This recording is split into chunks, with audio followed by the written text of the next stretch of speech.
I'm Jim Haney. I'm the park superintendent at George Washington Carver National Monument. George Washington Carver is really an incredible place because the setting itself is beautiful. It's very fitting for Carver in the sense that it's sincere, it's dignified. The setting just fits him so well, and I love the way we commemorate him here.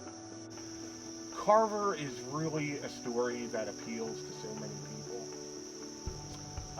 We have people coming here who are nature lovers, like Carver himself.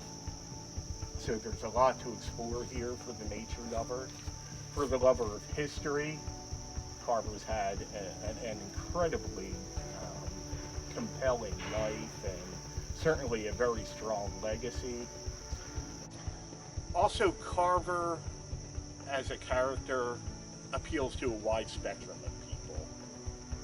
People who are interested in science, people who are interested in art, people who are interested in Black history, people who are very devout, have a very strong faith. So Carver's a story that really appeals to so many people.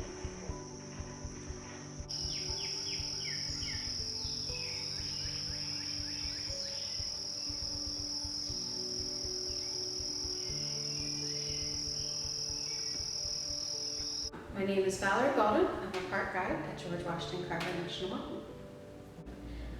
Well, this is a wonderful story and a wonderful site that is just, in general, just beautiful, and a gentleman who has done so much for the agricultural, and it's just a wonderful story and a beautiful place that just, it's worth a visit. It's worth coming here at least once.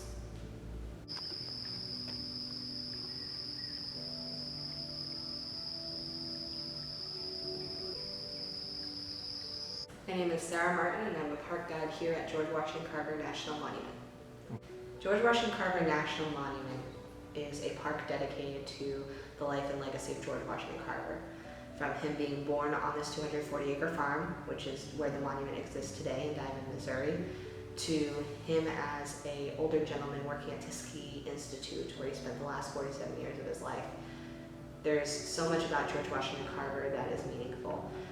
It's really truly a diamond in the rough, and it's not just because we're in Diamond, Missouri. It's small, but it's promising, and it's one of those that you would miss it if you weren't looking for the signs. But once you get here, it exceeds your expectations. It's 240 acres that has so much to offer.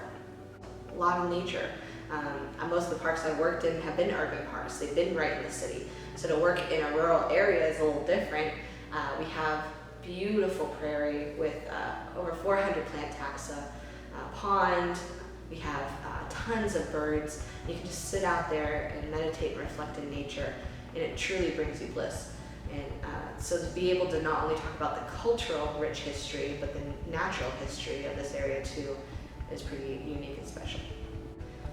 So this park holds history, but it also holds universal concepts. It holds determination, it holds success and value, it holds hard work, it also holds passion, it holds connection, and bridging the gap beyond relationships that are just blood to people that you meet along the way. And I connect a lot with George personally. So to be able to take this place and what still exists here and bring George alive so that every visitor who walks through the door can experience that same charisma that he had, that's unique.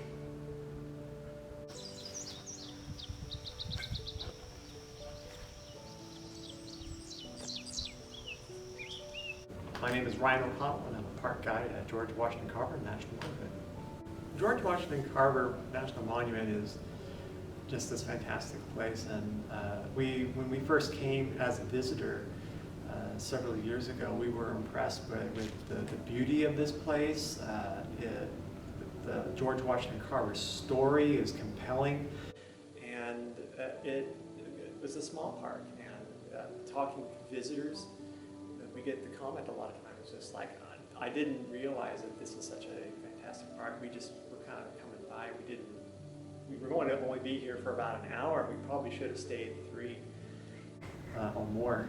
So, there's a lot to see here. There's a lot to do here, and I think it's a good balance between a natural park, like with trees and rocks and scenic vistas, as well as a history park, where the historical significance of the place is the forefront.